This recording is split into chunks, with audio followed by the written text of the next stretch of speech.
Assalamualaikum warahmatullahi wabarakatuh. Di sini kami dari kelompok 1 akan mempresentasikan materi bab Al-Quran dan Hadis sebagai sumber hukum Islam.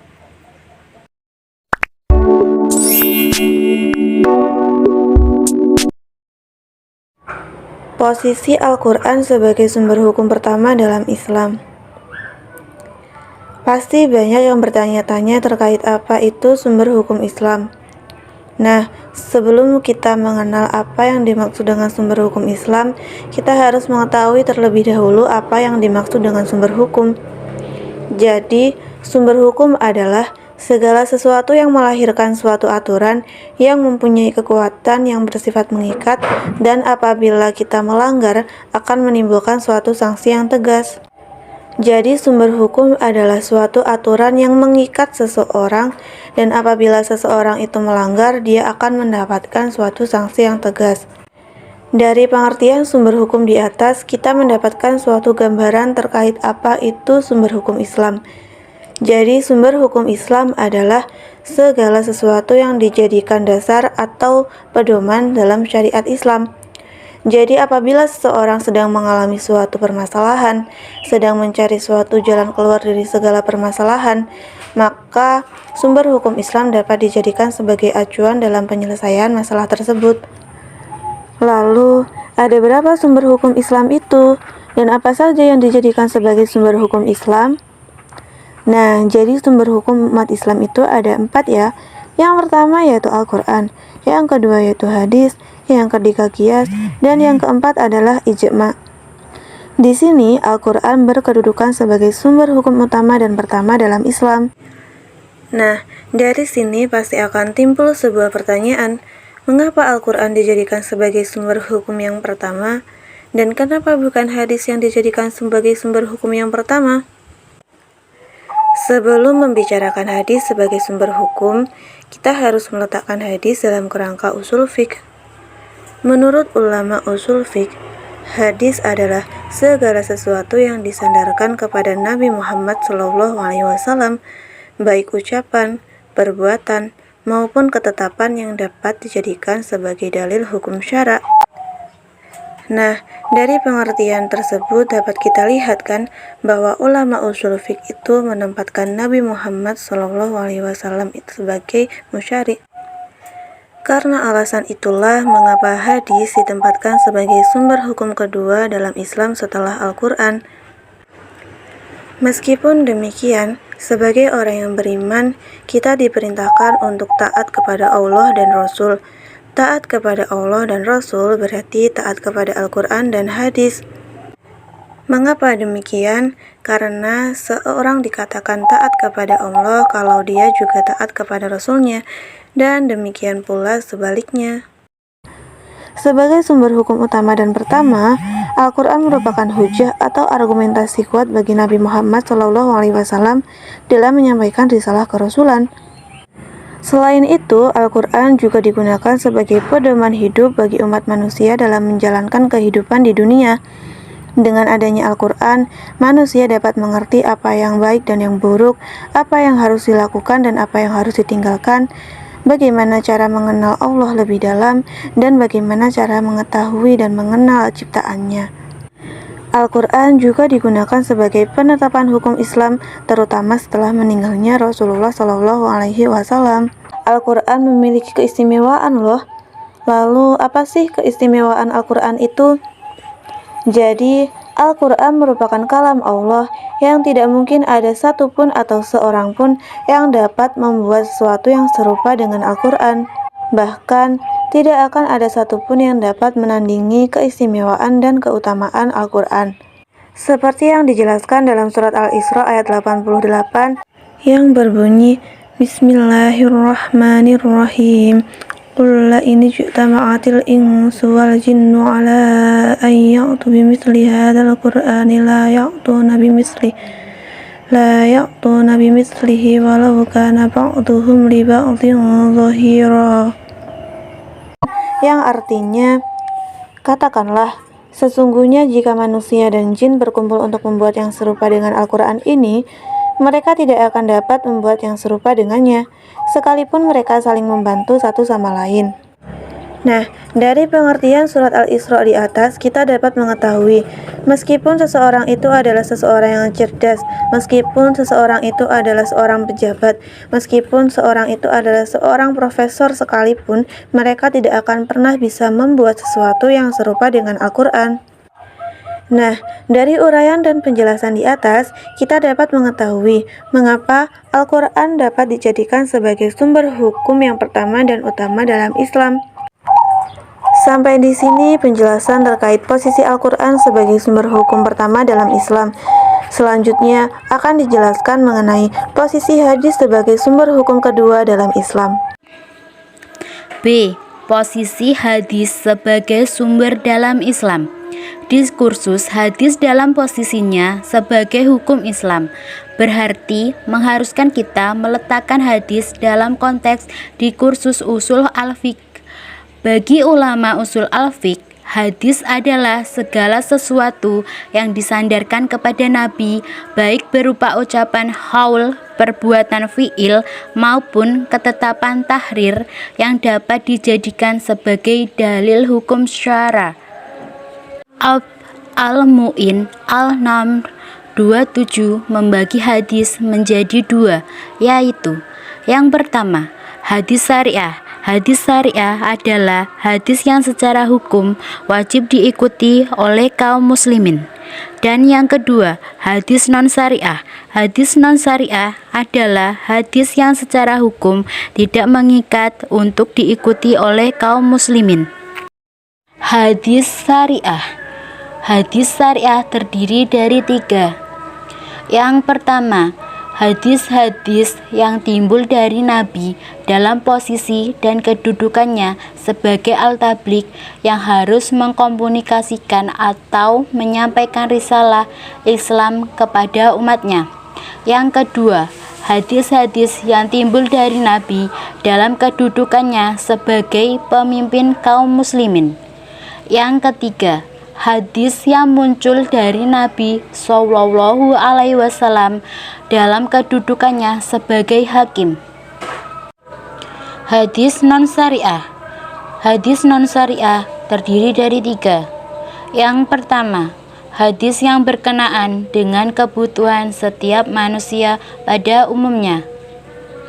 Yang kedua, hadis yang berkenaan dengan pergaulan dan kebiasaan individu dan masyarakat.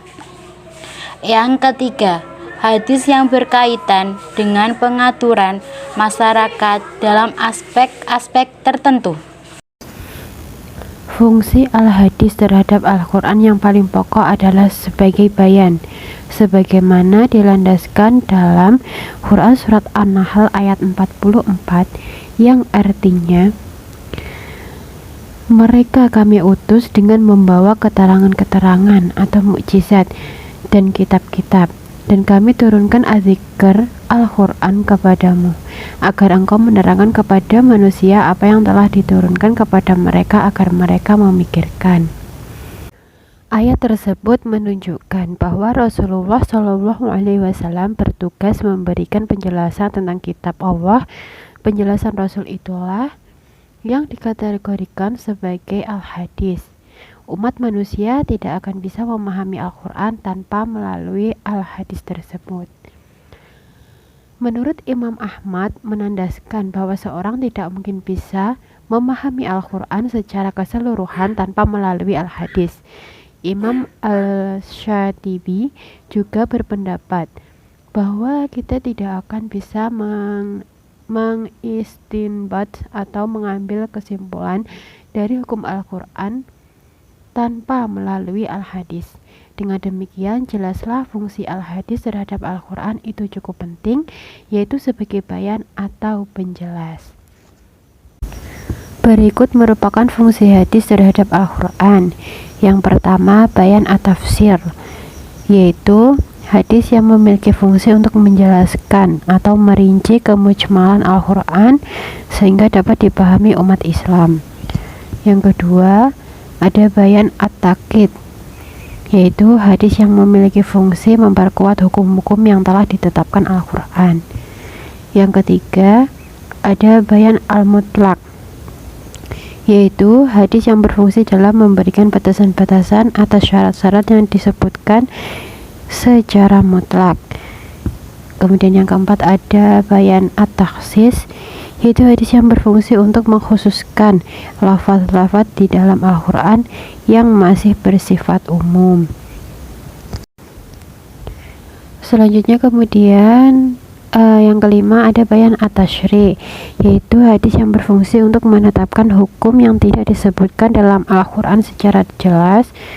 Kemudian yang keenam, ada bayan an-nasakh, yaitu hadis yang berfungsi untuk menghapuskan hukum-hukum terdahulu.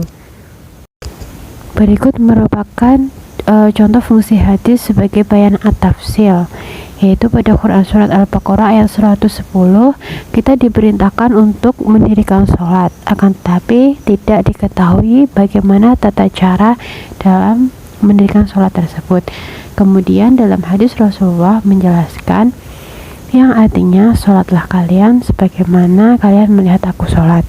Hal ini merupakan bukti bahwa al-hadis memiliki fungsi sebagai perinci kemujmalan Al-Quran.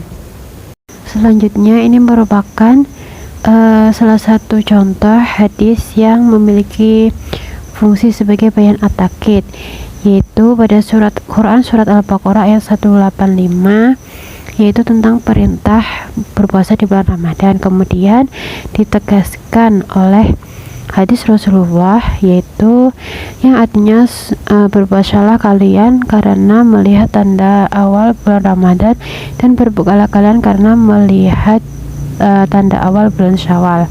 Hadis ini dikatakan bayan at-takkid terhadap ayat Al-Quran karena maknanya sama dengan Al-Quran, hanya lebih tegas ditinjau dari bahasanya maupun hukumnya. Selanjutnya adalah fungsi hadis sebagai bayan al-mutlaq, sebagaimana contoh dalam Quran Surat An-Nisa ayat 7 yang secara umum menjelaskan bahwa anak laki-laki dan perempuan adalah ahli waris kedua orang tuanya yang telah meninggal, yang kemudian oleh Nabi SAW diberikan batasan dengan hadisnya, yaitu bahwa hak waris tidak dapat diberikan kepada mereka yang menjadi penyebab kematian orang tuanya. Kemudian fungsi hadis sebagai bayan at-takhsis merupakan fungsi hadis dalam mengkhususkan lafaz-lafaz Al-Quran yang bersifat umum. Contohnya yaitu pada Quran Surat An-Nisa ayat 24 yang disitu artinya, dan diharamkan juga kamu mengawini wanita yang bersuami kecuali budak-budak yang kamu miliki. Allah telah menetapkan hukum itu sebagai ketetapannya atas kamu. Nah, dalam Quran surat ini kemudian Nabi SAW mentahsis atau mengkhususkan di mana dalam hadisnya beliau mengharamkan dalam memadu istri dengan bibi, baik dari garis ibu maupun ayahnya. Hal inilah yang diberikan batasan oleh Nabi dari ayat-ayat yang ada di dalam Quran Surat An-Nisa ayat 24 tersebut. Selanjutnya, fungsi hadis sebagai bayan at-tasyri. Sebenarnya apa yang ditetapkan oleh Rasulullah dalam hadisnya hakikatnya adalah penjelasan yang disinggung dalam Al-Quran atau hanya perluasan apa yang telah disebutkan Allah Subhanahu wa Ta'ala secara terbatas. Contohnya dalam Quran Surat Al-Ma'idah ayat 3 ini yang kemudian mengenai penjelasan hukumnya diperluas dalam hadis Rasulullah mengenai larangan-larangan yang ada di dalam Quran Surat Al-Ma'idah ayat 3 tersebut. Kemudian fungsi hadis sebagai bayan an-nasakh, Ini tampak pada Quran surat Al-Baqarah ayat 180. Bismillahirrahmanirrahim. Kutiba alaikumu idza habara ahadakumul mautu in taraka khaira al-wasiyatu lil walidaini wal aqrabina bil ma'ruf haqqan 'alal muttaqin, yang artinya diwajibkan atas kamu apabila maut hendak menjemput seseorang di antara kamu, jika dia meninggalkan harta, berwasiat untuk kedua orang tua dan karib kerabat dengan cara yang baik, sebagai kewajiban bagi orang-orang yang bertakwa. Kemudian dengan adanya hadis Rasulullah yang artinya sesungguhnya Allah telah memberikan kepada setiap orang haknya masing-masing, maka tidak ada wasiat bagi ahli waris. Hadis ini dianggap menasak hukum bolehnya wasiat kepada kedua orang tua dan kerabat sebagaimana firman Allah dalam Quran surat Al-Baqarah ayat 180. Memang dalam fungsi hadis sebagai bayan an-nasak ini masih menuai perdebatan di kalangan para ulama. Menurut Asy-Syafi'i, Ahmad, dan Ali Zahir, sebagaimana diikuti Hurai Syihab, berpendapat tentang kemungkinan hadis dapat menasak Al-Quran. Sebaliknya, Imam Malik, Hanafiyah, dan mayoritas teolog, baik dari kalangan Al-Asy'ariyah maupun Mu'tazilah, berpendapat adanya kemungkinan nasak hadis terhadap Al-Quran tersebut. Akan tetapi, apakah memang hadis dapat menasak Al-Quran?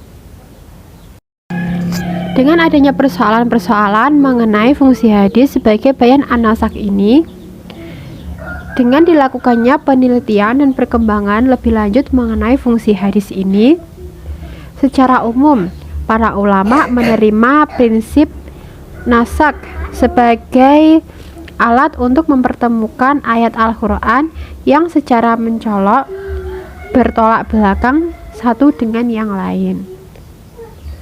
Sekian presentasi dari kelompok kami. Wassalamualaikum warahmatullahi wabarakatuh.